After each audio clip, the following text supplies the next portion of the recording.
Bueno, pues buenas tardes. El día de hoy vamos a hablar sobre un tema muy interesante que es la obesidad, la adipogénesis y la resistencia a la insulina. Vamos a comenzar con la adipogénesis. La adipogénesis, lo primero que tenemos que saber es que las células grasas o los adipocitos tienen diferentes orígenes, tanto las células grasas blancas como las células grasas pardas. Las células grasas blancas tienen un precursor mesenquimal y las células grasas pardas tienen un precursor mesenquimal también, MIF5. Son de diferente origen y por eso el origen de sus diferencias, como vamos a ver más adelante. El tejido adiposo blanco, su principal objetivo es la homeostasis de la energía, la señalización de la insulina, la acción endocrina, como veremos, el adipocito es una glándula, ya que secreta diferentes hormonas muy importantes para nuestro cuerpo. Y el tejido adiposo pardo, que su principal objetivo es la termogénesis, es decir, la generación de calor. Esto es mediado por la proteína de desacoplamiento 1, que se llama UCP1 dentro de la mitocondria, como lo vamos a ver más adelante. El tejido adiposo blanco son células esféricas con diámetro promedio de 10 micrómetros y puede alcanzar hasta 100 micrómetros. Los organelos se encuentran básicamente comprimidos por una gota lipídica unilocular que ocupa la mayoría del citosol. El núcleo está comprimido entre la grasa y la membrana plasmática y también hay escasos mitocondrias, escaso aparato de Golgi, retículo endoplásmico liso y rugoso. A diferencia del tejido adiposo pardo, que es un tejido que está inervado por el sistema nervioso simpático, que es muy vascularizado, responde muy bien a la noradrenalina. Sus mediciones son entre 15 y 50 micrómetros, dependiendo de la cantidad de grasa que contengan, y contienen gotas multiloculares de grasa, a diferencia del tejido adiposo blanco. Tiene un núcleo relativamente centralizado, como lo vemos aquí en las imágenes, y tiene múltiples mitocondrias, que son las que se encargan de la termogénesis. El adipocito secreta diferentes hormonas, como lo mencionaba, entre ellas la leptina, que es la hormona de la saciedad. La leptina, junto con la insulina, por ejemplo, el GLP-1, la T3, tienen efecto en el núcleo arcuato, que es el centro de la toma del alimento. Entonces, esto es lo que nos ayuda a regular el alimento y la leptina es secretada a mayor cantidad de grasa, o mayor cantidad de adipocitos, se secreta en mayor cantidad. La adiponectina es lo contrario, mayor cantidad de grasa se secreta una cantidad menor. Y los niveles altos de adiponectina nos hablan de una función cardioprotectora y los niveles bajos de adiponectina nos hablan de inflamación, de aumento en los niveles de factor de necrosis tumoral alfa, interleucina 6, mayor riesgo de diabetes, aterosclerosis, enfermedades cardiovasculares. Y la resistina, que a mayor nivel de resistina y mayor inflamación, mayor disfunción endotelial, mayor aterosclerosis, mayor aumento del factor de necrosis tumoral alfa y mayor interleucina 6.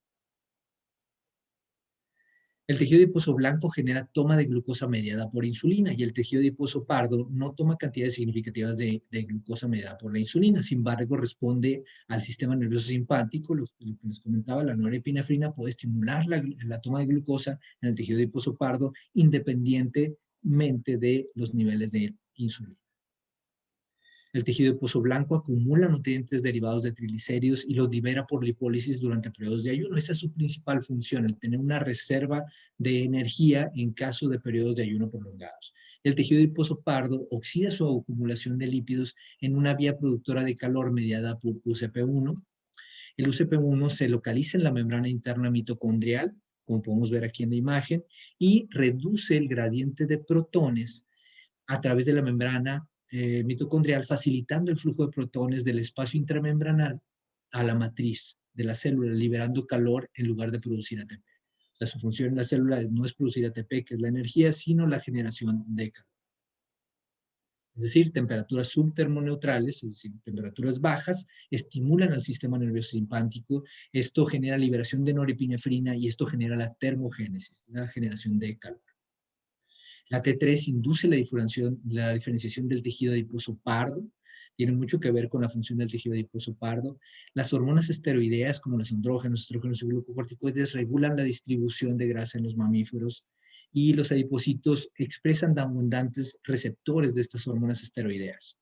Las acciones de los receptores esteroideos son mediadas por respuestas genómicas o respuestas genéticas. Los andrógenos regulan el metabolismo de la célula grasa con un efecto inhibitorio y también tienen que ver con la distribución. En el caso de los estrógenos, tienen que ver mucho con la distribución de grasa, por ejemplo, en la mujer, en el área de las caderas, en el área del busto, y en la testosterona en el caso de la distribución de grasa en el hombre. Los preadipocitos y adipocitos responden a la hormona de crecimiento por medio de una vía que se llama JAK-STAT. La hormona de crecimiento es un potente activador del STAT5 y esto promueve el desarrollo del adipocito. Entonces, en la manera de resumen, las cuestiones hormonales que tienen que ver con la adipogénesis son los andrógenos, la testosterona, la androstenediona, la dehidropiendosterona, los estrógenos, los glucocorticoides, la hormona tiroidea, principalmente la T3, la hormona de crecimiento, la insulina y otras citoquinas. Las fallas en la diferenciación del adipocito pueden causar diabetes. La inflamación del tejido adiposo genera resistencia a la insulina. Existe una infiltración de células inmunes como macrófagos, células T en el tejido adiposo en pacientes con obesidad y diabetes. Y el factor de necrosis tumoral alfa e interferón gamma son potentes inhibidores de la diferenciación de adipocitos y generan resistencia a la insulina. Se cree que la inducción de la diabetes tipo 2 es mediada por efectos directos del factor de necrosis tumoral alfa y del interferón gamma en los adipocitos. En tejido adiposo pardo hay menos de 1% de infiltración de macrófagos y en el tejido adiposo blanco se ha observado hasta 31% de infiltración de macrófagos. Es decir, que la inflamación tiene mucho que ver con la generación de diabetes, principalmente en el tejido adiposo blanco. Vamos a pasar a la obesidad. La obesidad, cuando no es una cuestión hormonal por medio de hipotiroidismo, de síndrome de Cushing o exceso de cortisol, pues entonces tiene que ver con la cantidad de calorías que se consumen comparado con las que se gastan. A mayor consumo y menos gasto, hay un acúmulo de calorías que se acumula en forma de grasitas en nuestro cuerpo. Esta la clasificamos en general por medio del índice de masa corporal, que nos permite saber si estamos en peso normal, sobrepeso, obesidad grado 1, grado 2, grado 3, pero realmente es más importante cuánto del peso o qué porcentaje del peso es grasa. Lo normal es que sea para un hombre entre el 18 y el 24% y para una mujer entre el 25 y el 31%.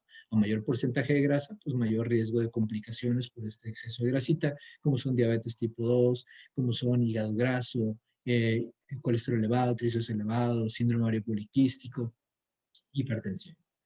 En la encuesta nacional de salud del 2018, en los niños de 0 a 4 años hay un 8.2% de sobrepeso o obesidad. Estamos hablando de niños de menos de 4 años. De 5 a 11 años vemos un 35.6% de sobrepeso o obesidad. De 12 a 19 años vemos un 38.4% de sobrepeso o obesidad. Y aquí en Nuevo León estamos hablando en cuestión de adolescentes de 12 a 19 años, 15.9% de obesidad. Casi 2 de cada 10 adolescentes tienen una obesidad. En mayores de 20 años, es decir, en adultos, estamos hablando de un 75.2% de sobrepeso o obesidad, de los cuales 39.1 tienen sobrepeso y 36.1 tienen obesidad. Estamos hablando de casi 8 de cada 10 personas en México tienen sobrepeso o obesidad. Y en el 2012 esto era del 71.3%, es decir, que esto viene en aumento. Y esto tiene que ver con malos hábitos alimenticios, falta de actividad física, y en los niños y adolescentes se ha visto que el 20% de las calorías consumidas vienen de refrescos o jugos. Por ejemplo, este caso rápidamente es una niña de 5.7 años, yo veo a la mamá por diabetes, al papá por hipertensión, y ella de la grasita que debe de tener en su cuerpo debe tener menos de 5.3 kilos y tiene 14.4 kilos. Es decir, que tiene un excedente de 9 kilos de grasita en una niña de 5 años. Este es un adulto de 41 años, masculino, que tiene 47.5 kilos de grasita cuando debe de tener menos de 17.1. Estamos hablando de 30 kilos de grasa que están en excedente y esto obviamente va a generar problemas. ¿Cómo se ve una persona que tiene un excedente de grasa y grasita subcutánea? Hablando de adipocitos blancos, hay grasa subcutánea y grasita visceral. Entonces, esta es la diferencia de una persona con una cantidad de grasa normal y una persona con un porcentaje de grasa elevado. Así es como se ve un corazón de una persona con la cantidad de grasa normal, son acumulaciones de grasa visceral normales, y esto es con una acumulación de grasa visceral elevada.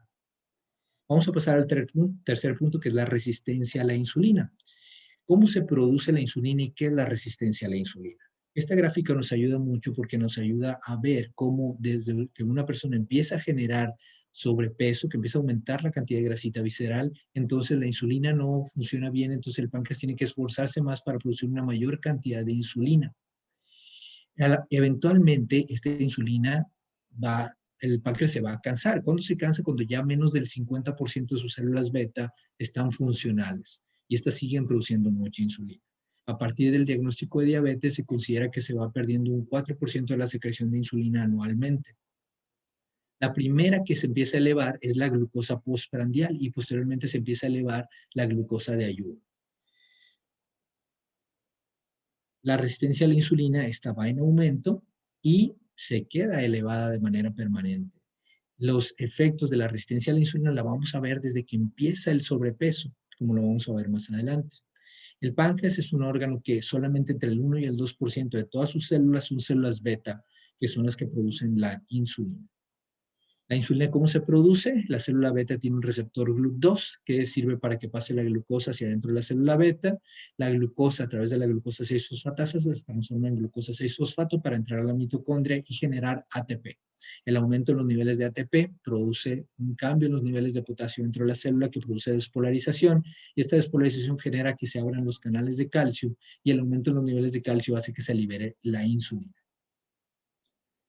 La insulina, imagínensela así, como un pequeño portero que tiene una llave maestra y con esta llave abre todas las células del cuerpo. Y de esa manera pasa la glucosa de la sangre hacia dentro de las células. Pero esta es la forma bioquímica de ver a la insulina. La insulina tiene un receptor al unirse al receptor se genera fosforilación por la tirosinfosfatasa del substrato del receptor de insulina. Esto genera activación de la quinasa dependiente de fosfoinositide por la fosfatidilinositol 3 quinasa. Y esto activa al AKT2, que a su vez activa la translocación de GLUT4 a la membrana celular, y eso hace, el GLUT4 es el que permite la entrada de la glucosa. Esta es la forma en la que funciona la insulina. La resistencia a la insulina es cuando en alguno de estos pasos se detiene y eso hace que la insulina no funcione bien y no permite la translocación del GLUT4. El sobrepeso o el exceso de grasita genera resistencia a la insulina y eso se sabe desde hace mucho tiempo. Este es un estudio desde 1973 donde hablaba que a mayor peso, los pacientes con obesidad tienen que generar más insulina para producir mejores niveles de glucosa. Entonces, para generar diabetes tipo 2, primero se genera sobrepeso o obesidad, posteriormente generamos hígado graso, resistencia a la insulina, prediabetes y diabetes tipo 2. Uno de los marcadores de resistencia a la insulina es la acantosis nigricans, que es un oscurecimiento y engrosamiento de la piel que se genera en la parte de atrás del cuello, axilas, ingles, que puede ser también en nudillos, codos, rodillas. La resistencia a la insulina tiene que ver con muchos factores, como la disfunción endotelial, que es la que acaba generando infartos en los pacientes con diabetes, con la hipertensión, con la aterosclerosis, como vamos a ver más adelante, con la obesidad visceral, con la diabetes tipo 2, con la inflamación sistémica en general, con el aumento de los niveles de colesterol y triglicéridos y con la fibrinolisis. La causa número 1 de muerte en pacientes con diabetes es infarto agudo del miocardio. Esto vamos a ver por qué más adelante. En cuanto a la resistencia a la insulina, la disfunción endotelial, que es la que acaba generando el problema de infarto en la persona con diabetes, es que la insulina estimula la producción de óxido nítrico. El óxido nítrico es un vasodilatador con efecto antiagregatorio y limita el crecimiento y la migración de las células del músculo liso, además de ser un mediador en la liberación de endotelina 1, que es un potente vasoconstrictor. Esto está mediado por dos vías, que son la vía de la fosfoinositide 3 quinasa, que es vasoprotectora, y la vía del mitógeno activado proteína quinasa regulada extracelular, que tiene un efecto de inflamación, vasoconstricción y proliferación muscular del músculo liso. En condiciones fisiológicas predomina la fosfatidilinositide 3 quinasa y en resistencia a la insulina predomina la mitógeno activado proteína quinasa. Y esto genera inflamación, vasoconstricción y proliferación vascular del músculo liso. El metabolismo de los ácidos grasos en el miocardiocito, en la célula del corazón. El paciente con obesidad con resistencia a la insulina, el corazón recibe una cantidad muy alta de ácidos grasos y glucosa que retan la capacidad metabólica y eficacia del corazón. El corazón utiliza lípidos como principal fuente de energía, diferente al resto de los órganos como el hígado y los riñones. El corazón utiliza los lípidos como principal fuente. Y, pero la glucosa se vuelve una importante fuente de energía cuando hay isquemia en el corazón. La fuente principal de lípidos para el metabolismo cardíaco son los ácidos grasos libres unidos a albúmina y ésteres de grasa presentes en los kilomicrones y lipoproteínas de muy baja densidad. Los triglicéridos requieren, como vemos aquí en la gráfica, requieren de hidrólisis por la lipoproteína lipasa. Los ácidos grasos libres son internalizados por medio de un transportador que se llama CD36. Los ácidos grasos son esterificados a coenzima A o acilcoenzima A y ya sea almacenados en gotas lipídicas o son utilizados para la generación de energía en la mitocondria.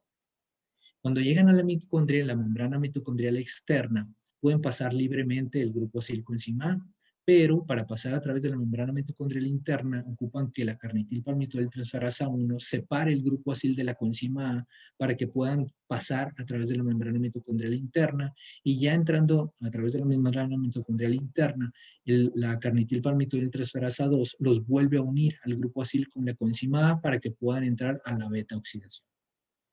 Los productos de la beta oxidación son principalmente acetoacetato, acetona y beta hidroxibutirato. Y estos son los cuerpos cetónicos. Y los cuerpos cetónicos son la mayor fuente de energía para el músculo cardíaco y cuando hay ayunos prolongados también es una fuente muy importante de energía para el cerebro. La función cardíaca normal depende de una síntesis de ATP constante por fosforilación, hasta un 60-80% dependen de los ácidos grasos y únicamente un 20 o un 40% de la glucosa. Disfunción mitocondrial como causa de la resistencia a la insulina. La mitocondria controla la producción de energía, la disfunción mitocondrial afecta la energía y la contractilidad de la célula cardíaca. El desbalance entre los ácidos grasos que ingresan a la mitocondria y la oxidación lipídica aumenta la generación de especies reactivas de oxígeno y el estrés oxidativo. Si la capacidad oxidativa de la mitocondria está reducida por la resistencia a la insulina, el miocardio acumula lípidos que exacerban la resistencia a la insulina y el estrés oxidativo. Los mecanismos de resistencia a la insulina en el miocardiocito son que el metabolismo de la glucosa en el corazón es 4 veces mayor que en el músculo esquelético, ya que tiene una mayor función en el corazón de manera permanente, y esto es porque tiene una mayor expresión del GLUT4. Igual que en otros órganos, el corazón también genera resistencia a la insulina. Una disfunción en la capacidad de utilizar glucosa puede afectar la generación de energía miocárdica y promover la muerte celular localizada. Hay 3 mecanismos de resistencia a la insulina en general. Esto, por ejemplo, es la célula muscular, la célula musculoesquelética, y los 3 mecanismos son, número 1, acumulación de lípidos ectópicos, número 2, las vías inflamatorias intracelulares, que vamos a hablar de cada una a continuación, y número 3, el estrés del retículo endoplásmico o la activación del desdoblamiento de proteínas. Hablando de la número 1, que es la acumulación de lípidos ectópica, vemos que la acumulación de diacilglicerol intramiocelular activa la proteína quinasa C, que a su vez inactiva al substrato del receptor de la insulina, el IRS. Las ceramidas son lípidos de membrana, precursores en la formación de esfingomielina y producen activación de la proteína fosfatasa 2, lo cual inhibe al AKT2, lo cual limita la translocación de vesículas hacia la membrana para que se absorba la glucosa.